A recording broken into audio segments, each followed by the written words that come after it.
As 2020 comes to a close, I thought it would be important to share with you a recap of the top 5 reports I've done this year, partly to remind myself of the damage done to people because of COVID lockdowns, and also to prepare myself for what lies ahead.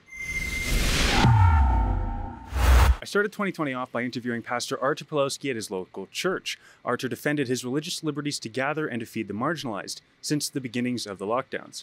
Little did I know he would be arrested again later that day. We have been defending ourselves for the past 2 years. I believe it's time for the villains to start defending themselves. And I'm not talking about violence. I'm talking about non-compliance, peaceful resistance, civil rights type of movement, where we finally come to a point together in unity, in solidarity, if you will, and we will say to them, enough, it's enough. I mean, you're pushing, we're going to push even harder right now. Continuing from the previous year, in January, we went to demonstrations in support of Without Papers Pizza, a local restaurant which refused to implement COVID injection mandates and decided to serve everyone regardless of what we call vaccine status. Police cracked down on that restaurant before this report, but that didn't stop the at times daily demonstrations by supporters who were against the vaccine passport bylaw. I showed up to get my disclosure, which I'm legally entitled to, and to make my plea. They informed me that court was closed. I asked them, what do I do now?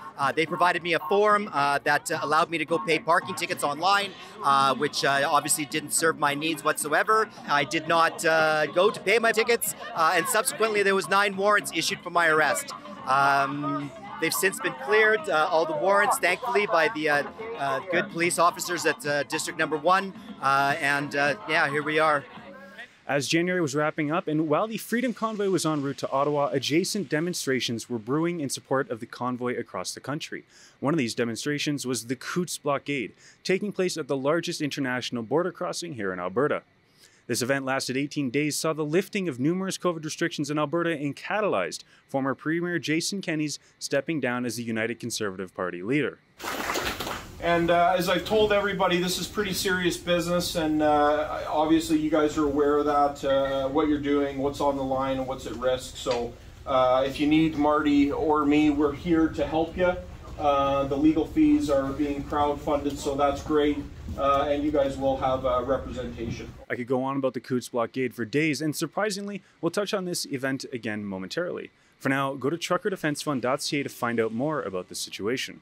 Another tragic story to come of the so-called pandemic is the story of Sheila Annette Lewis. Sheila requires a life-saving organ transplant to survive, and even though she did everything required to be eligible for this transplant, new requirements to be jabbed for COVID are now preventing her from this life-saving surgery. And there's a lot of people out there that would say, get the vaccine. Well, that's okay. If they want to get the vaccine, that's their choice. My choice is I didn't want to get the vaccine for reasons of my own. That has already been done. I'm one person. I'm in the fight of my life, for my life, and no politician or the government can tell me what to do with my life. I don't tell them what to do with their life. So don't tell me what to do with mine. I would ask you to go to organsnotcoercion.ca and find out more about her story. Get involved and show our politicians that they're going too far with these mandates. Finally, we touched on the Coutts Blockade, which turned out to be part of an unprecedented, decentralized movement across Canada against COVID health regulations.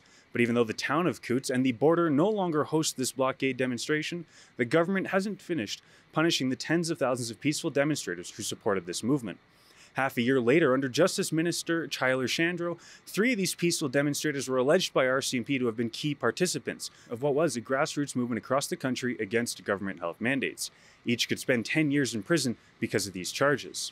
Even though these family men were explicitly peaceful, and their actual involvement in the blockade group demonstrations is widely in question.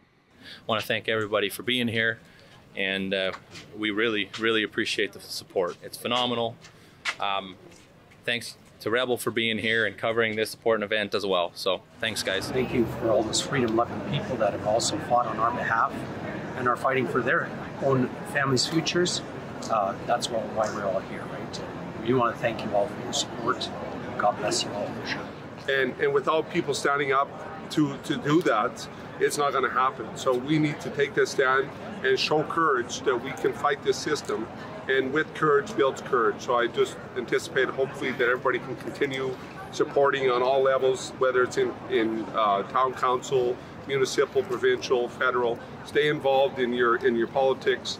Let's use the system that we have, but get involved and get more right-minded people involved in there to make that change and go back to a moral law. These court proceedings are not only unjust, but also extremely costly. Lucky for Alex, Marco, and George, Rebel News has their backs and decided to cover the legal fees, so they don't have to.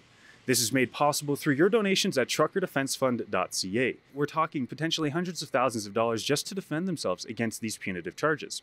If you aren't able to finance this at the moment, then I encourage you to head to the URL seen below and sign the petition we have calling on Danielle Smith, the new Premier, to fairly measure what's been done here, to accurately assess the situation the former Premier created and consequently stepped down because of. That's all I'll leave you with for the time being, but let me remind you that even though the COVID narrative is subsiding, real damage has not only been done, it's ongoing. Unvaccinated Canadians are still being denied life-saving surgeries, businesses that shut down for treating the unvaccinated like humans remain closed, and peaceful demonstrators are still facing decades of potential prison time for their alleged involvement in peaceful demonstrations against draconian COVID enforcement. But it is fair to say that the world isn't one-sided. I wouldn't dare imagine what Canada would look like if people didn't stand up and say enough to the pain and suffering our government has punished us with over and over for the last 3 years. In fact, it's because of those who stood for all of us when times were darkest that we have the liberties we cherish today. That's why I want to thank you all for tuning in. For Rebel News, Sydney Fizzard. Please go to rebelnews.com, donate where you can, and otherwise see the latest on the most important stories coming to you without the bias of mainstream media at rebelnews.com.